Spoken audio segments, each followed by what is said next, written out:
It's a lovely New York morning, which is very rare. But I want to continue my ramblings. I cannot keep this in sequence. It's impossible.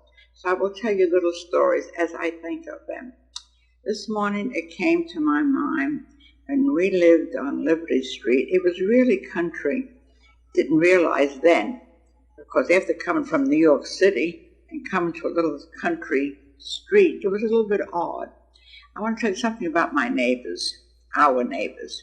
Across the street was a Mr. and Mrs. Dietrich, as far as I remember. And Mrs. Dietrich had a cow. We never saw the cow, but we knew that she had to milk the cow. She often came out with a rubber apron. Looked odd, wasn't very friendly towards the neighbors, but the rumor was that she did have a cow. How she kept the cow in a little bit of a property, I have no idea. Well, anyway, next door to Mrs. Dietrich were the Schwinks. The Schwinks were in the moving business. Moving means taking your furniture from one place to another. In those days, I don't know how much moving they really did, because people were so poor, they did their own moving. And sometimes they had to move in the night because they didn't pay rent. And as soon as a family moved out, the sign was put up, rooms to let. And then maybe another family would move in, and very seldom did anybody paint. I don't know how they lived in other people's dirt, but anyway, that's the way it was. It was a far, far cry from the day that I moved many, many years later to the greenhouse where I now live, and they charged me $611, and I didn't really have that much furniture to move, as I had ordered new furniture for the new apartment. Anyway, that's besides the point. Then on the other side of the Dietrichs was a family called Osmus. Mr. and Mrs., they had 4 children, Maida and Vera. Maida was my friend. Mr. Osmus was a blacksmith, and he had a little shop around the corner. And many, many times we would go there and stand on the outside watching him with the horseshoes and hammering away on his anvil, and a big, big fire going on, and he would shoe horses. And that was, I guess, a thrill of the day. I don't know. But anyway, it was something to remember. And we had other neighbors, all very, very nice people. And we had the Webbers and Stewart. Her name was Elizabeth. For some reason we called her Billy, but she was also my friend. On the opposite side were the Caspitos, and Freddie was a very good friend to my brother. And next door to that was a small apartment house, and in that house, the apartment, the Convertinis lived there, and also Caccianos. We were all good friends. With the Convertinis, every year, Mrs. Convertini had 7 children. But with her girls and my mother's family, every year we would take a boat ride up the Hudson to Bear Mountains in the beginning, and after that we start to explore Rye Beach. Well, Mrs. Convertini made the best veal cutlets in the world, and my mother with hot peppers and eggs, and we were loaded down with food. One morning we set out for Bear Mountains, but it was a rainy morning. But we had to go because the food was cooked. And I had a white felt hat, and I also had a green umbrella. Can you guess the color of my hat by the time I got home? It was green, because in those days, colors faded so badly. I got home, I was shocked to see I had a green hat. And from there, I wrote a card to my grandmother and grandfather. And my grandfather was so thrilled, he had to put that in his shop to think his granddaughter thought of him on this Bear Mountain ride. And as we got older and a little bit more sophisticated, we started to go to Rye Beach. And it was a lot of fun. Every single year we looked forward to it. At Rye Beach, you rode the carousels. And Mrs. Camartini had a sister that lived near Rye in Harrison, New York. She would come to meet us, and we'd all lunch together until at night when we had to take the boat back down the Hudson River. We got to, one night by mistake, we got off at 125th Street instead of the 42nd Street ferry. And we had no way of getting from 125th to 42nd. So what did we do? We hailed a taxi, and you can imagine, we all piled into this taxi. The taxi driver wouldn't let us. He says, no, you can't all get in. It's impossible. We sat on top of each other. We must have been 9 or 10 people. Well, anyway, he did drive us to 42nd Street, and we took our ferry boat there and crossed the river and came home. But it was a day to remember. I think we still talk about it when we meet with the Camartinis, although it's not often, but we do. Once in a while we do get to talk. I think this is my rambling for the day, okay? Yesterday, I told you about my graduation day. I really should have gone back a little bit further. The summer before, one day I was walking on Bergen Line Avenue, and I saw a sign in the window, "Sales Girl Wanted," in a dress shop. I don't know where I got my nerve, but I walked in and asked for the job, and I got it. I was so thrilled when I went home and I told my parents I got a job, so at least for the weekend, Saturday. So I went to work, and I was hired because the week before they had been so busy they needed help. This weekend, there was not a soul in the store. It was a 4th of July weekend. But anyway, I did work the full day, and the poor man gave me a $5 bill. Was I thrilled. In those days, $5 was a whole lot. I went home and I showed my father. Wow, I said, your first $5. Go show it to your mother.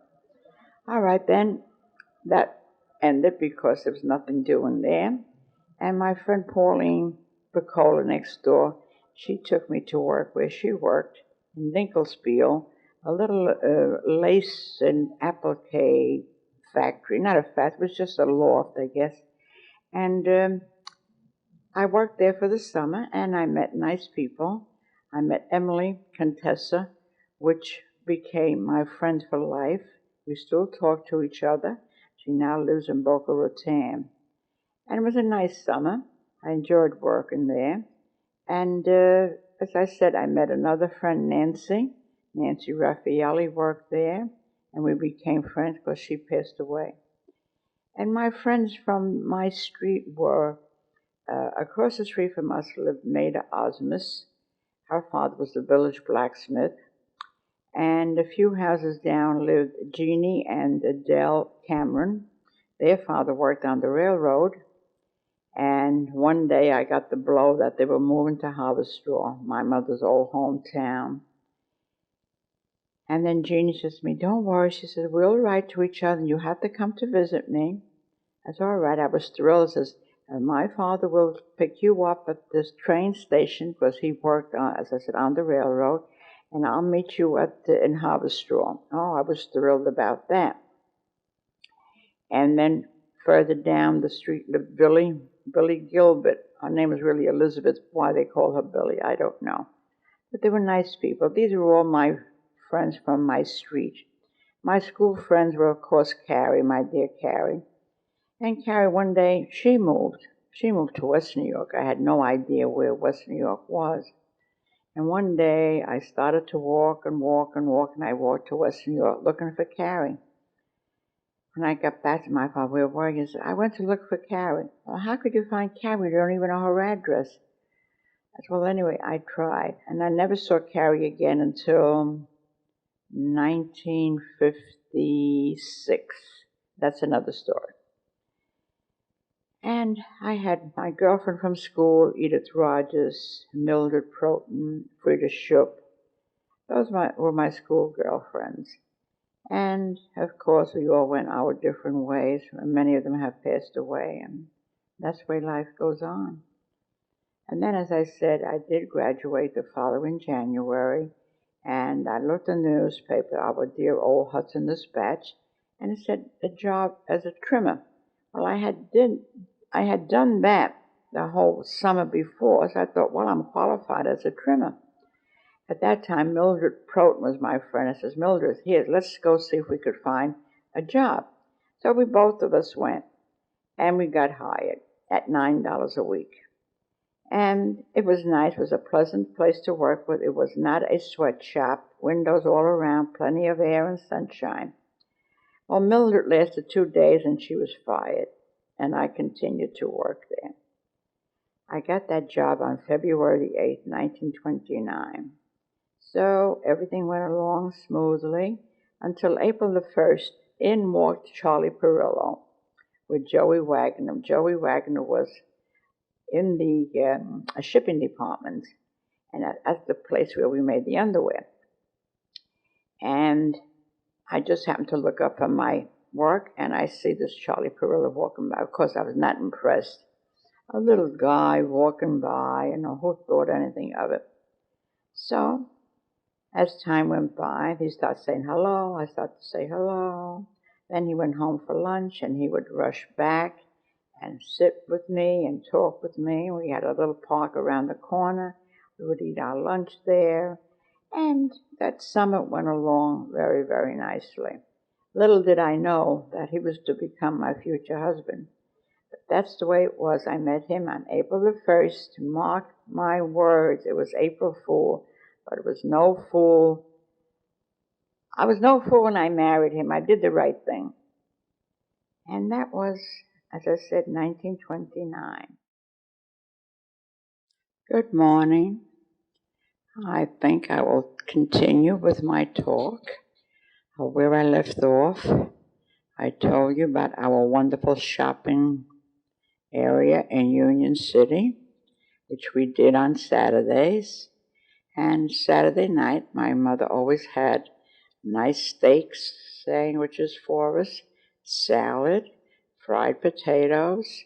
It was a happy Saturday night. The next day on Sunday, we usually went to church, and then we came back and we had chores. Sunday morning, one of us did the floors, another one had to clean the bird cage, which we all hated, but it was my father's canary. But oh no, my father didn't do the cleaning. We had to do that. Then we had a nice Sunday dinner, and as usual, what do you do after dinner? Well, we would get into a huddle, the three sisters, and said, we're going to go to the movies. Well, who's going to ask Papa for the money? Aline was always elected. She was starting to come out of her shell. She wasn't as shy as she had been. So as Lena, you ask Papa. So she'd go up to my father. She'd say, Pop, yes? Can we go to the movies?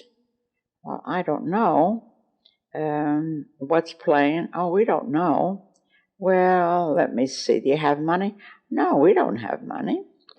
All right, so he gave us 15 cents each on one condition.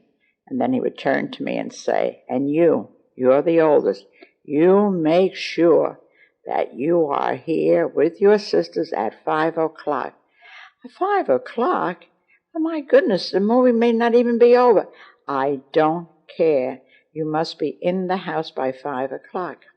Of course, by 4:30, I guess you're starting to get nervous. I didn't have a watch. And he says, well, you ask people if you don't have the time. And we did. When we heard 10 to 5, well, we just ran out of the movies. We went to the temple, usually. It was the closest to home. And we got home at 5 o'clock. And then, of course, we'd always have another little snack. And it was a family gathering. If the homework wasn't finished, well, they did homework. But I was already working then, so I didn't have to worry about homework. And, of course, on Monday morning, I was happy to go to work. At that time, then, Alina was working with me, and she graduated 6 months after me, so I took her to the Looks Right, which we call the Looks Right College, because, believe me, you learn the knowledge of life there. It was a wonderful bunch of women and young girls and married women, and we really learned what life was all about. Everybody had a story, everyone told you something different, so you really learned. So, of course, I was always anxious then to see if Charlie Perillo was there. Of course, he was there. So one day he suggested, can he come to my house? I says, no. I says, I'm too young. My parents wouldn't allow it. As well, I says, sometime in the future, well, we'll see. So one afternoon, he suggested we go to his house on the lunch period and meet his family. So naturally, I couldn't go alone, and in those days, you didn't dare go to a man's house, even though his family was there. But Lena Lacatina was my friend, and Joey Wagner was his friend. So I don't remember how we got there. It was only 2 blocks away. But we went to his house, a nice home, and we walked into the living room, and I met Bill, the first member of the Perillo family. He was playing at the player piano. For those of you who don't know what a player piano is, you had to put a roll into somewhere, and then you pumped. So he was playing away there, So finally, then Charlie Perillo says, well, we got a new roll yesterday, and the name of the song is Whispering. So he put that on, and I heard, he says, oh, what a beautiful song. And that's how it became our song. To this day, I do not know the words, but the melody is always there. So we went back to work, and we continued our friendship, and very slowly because of my age. And then my father took sick, and he could no longer go down to work. Usually had a temperature in the afternoon, and that's the way tuberculosis is. Every afternoon you get a high temperature, and then you may or may not have a good night, and the next afternoon it starts again. Why it is that way, I don't know. To this day, I don't think tuberculosis has been wiped out. He was only a young man of 40, and he took sick, and sorry to say, Charlie Perillo said to me, I had a dream. I dreamt that I came to your house, and your father didn't say a word. Well, he was right. My father passed away June 11th, 1930, and Charlie Perillo and Joey Wagner. And at that time, Vinnie Lombardo had started to work with us too, so they came to the house. He was right. My father couldn't say a word. So he met the rest of my family, and after several weeks, then I went back to work. And then he asked if he could come. By that time, I was already 17. And that's how we started to go out together. But it was only the movies once a week, and I had to take my brother Sal with me, had to have a chaperone. That was very, very common in those days. And we stayed at home a lot. He baked with Lena. My sister Lena liked to cook. They made apple pie on a Sunday afternoon. Then we learned to dance. We had friends, Fanny Levine and her brother, Nat. They came over and they showed us how to do the waltz and the foxtrot. And as my mother, as long as she saw her family at home, she was happy. And that's how we spent most of our, what was those days, courting days. Well, that went on, of course, 3 or 4 years. There was no money to be had. Every cent I earned went into the family. And then by that time, Sylvia had graduated from school and she got a job. So then at least the 3 girls were working. So we tried to save our money, and we talked about getting married. And Charlie was starting to save his money, but he was also going to school, working during the day at the Looks Right as he delivered the garments, or he would lay out the material on the cutting machine. And we had an electric cutting machine that you laid out the pattern, and it was about 10 yards long, and you'd walk back and forth, and you have one layer on top of the other. And then you'd lay the pattern, and then Charlie would cut out. Then it would be tied in bundles, and then the girls put the pieces together, and we made pajamas and panties and slips, and that was our work. Joey worked in shipping department. Lena worked in packing department. So it was a nicely organized place. We had a good boss. And the time went by, and as I said, Charlie started going to school, electrical school at night. He went to the Coyne Electrical School in New York with Aunt Flossie's address, and he also went to Fairleigh Dickinson in Jersey City with his aunt's address. So it was a couple of years of school, and then we decided to get married. And he had enough money saved to buy a ring. Meantime, we had friends, Mary DeLea and Joe DeLea, who had to elope to get married because her father would not accept him. But he was a good man, and he had a jewelry place in New York on West 47th Street. So we went to see him, and we told him what we wanted, and he brought home a ring and a diamond. The diamond was over half a carat. And in those days, it cost a grand sum of $100. But Charlie paid it. And what do you think? As soon as he took the money out from the bank to pay for my ring, Franklin Delano Roosevelt was elected president. And on March the 4th, the day he was inaugurated, all the banks were closed. Lucky that Charlie had taken the money out to pay for the ring. So, again, that was a drawback. We couldn't get married. We had to wait and save some more money. Eventually, banks did open, but they start to pay very little percentage on your money. 2%, 1%, 3%, and in dribs and drabs. But we still saved. My mother got me, in those days you had to have a trousseau, 12 sheets, 12 pillowcases, tablecloths, all the linens, beautiful bedspread. And then a man would come to the house, and he would bring whatever he had in his truck and show it to us.